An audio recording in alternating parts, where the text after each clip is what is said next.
اللہ اللہ اللہ اللہ۔ بسم اللہ الرحمن الرحیم۔ اللہم صلی علی سیدنا مولانا محمد النساء الخیر والاسرار ومغلاق الشر والظلمات وعلی آلہ واصحابہ وبارک وسلم وصلوا علیہ۔ آج ہم نے درس قرآن میں سورۃ البقرہ کی آیت نمبر 122 سے پڑھنا ہے۔ اس آیت نمبر 122 کے اندر اللہ سبحانہ وتعالی ارشاد فرماتا ہے، یا بنی اسرائیل اذکروا نعمتی التی انعمت علیکم وانی فضلتکم علی العالمین۔ یا بنی اسرائیل، اے یعقوب کی اولاد، اے بنی اسرائیل یعنی اے حضرت یعقوب علیہ السلام کی اولاد، اذکروا یاد کرو نعمتی میری نعمت، میرا احسان، التی وہ جو انعمت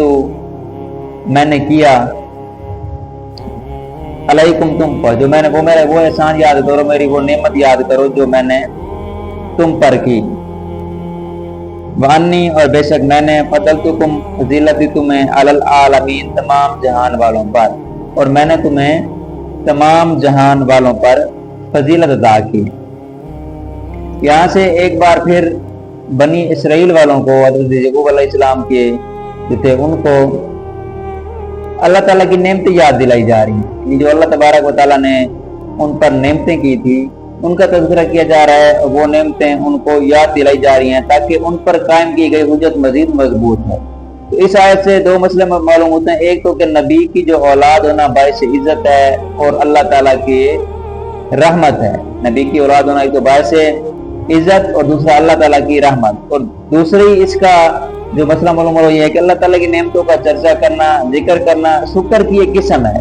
لہذا حضور علیہ السلام کا تذکرہ کرنا، آپ کے خصائص کا، آپ کے اوصاف جمیلہ کا، آپ کی سیرت کو بیان کرنا، محفل منعقد کرنا اسی قسم کے اندر داخل ہے۔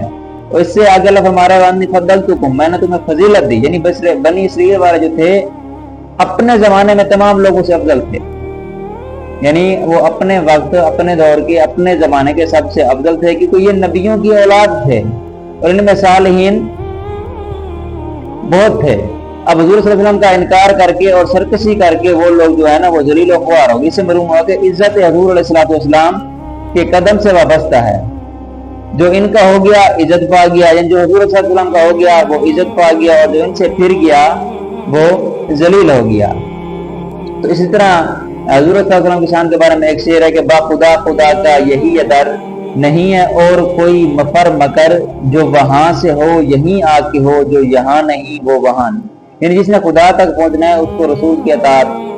کرنی ہوگی، حضور صلی اللہ علیہ وسلم کو فالو کرنا ہوگا، تب جا کر وہ اللہ تعالیٰ تک پہنچ سکتا ہے۔ اب اس سے جو اگلی آیت ہے آیت نمبر 123 کے اندر اللہ سبحانہ وتعالی ارشاد فرماتا ہے وَاتَّقُوا يَوْمًا لَا تَجْزِي نَفْسٌ عَن نَفْسٍ شَيْئًا، وَاتَّقُوا اور ڈرو یومن اس دن سے، لا تجزی نہ بدلہ ہوگی، نفس کوئی جان، ان نفس کسی جان کا، اس دن سے ڈرو جس دن کوئی جان کسی جان کا بدلہ نہ ہوگی، ولا یقبل نہ لیا جائے گا، نہ قبول کیا جائے گا، منہا اس جان سے، کسی جان سے، اب کوئی بدلہ یعنی کچھ لے کر چھڑانا جائے گا، ولا تنفع اور نہ اسے نفع دے گی اس کافر جان کو، شفاعت کوئی شفاعت، اور کافر کو کوئی شفاعت بھی نفع نہ دے گی، ولا ہم ینصرون اور ان کی مدد نہ کی جائے گی۔ اب یہاں پر یہ جو سفارش نہ ہونا یا نفع نہ دینا یہ کافر کے بارے میں ذکر کیا گیا ہے،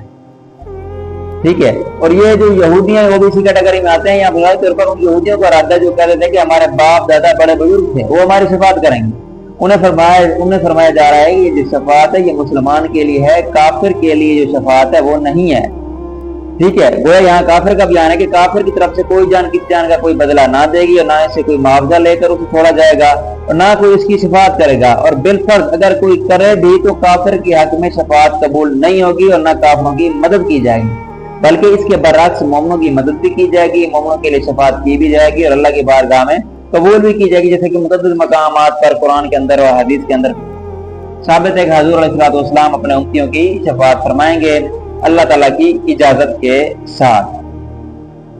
اب اس سے اگلی جو آیت ہے آیت نمبر 100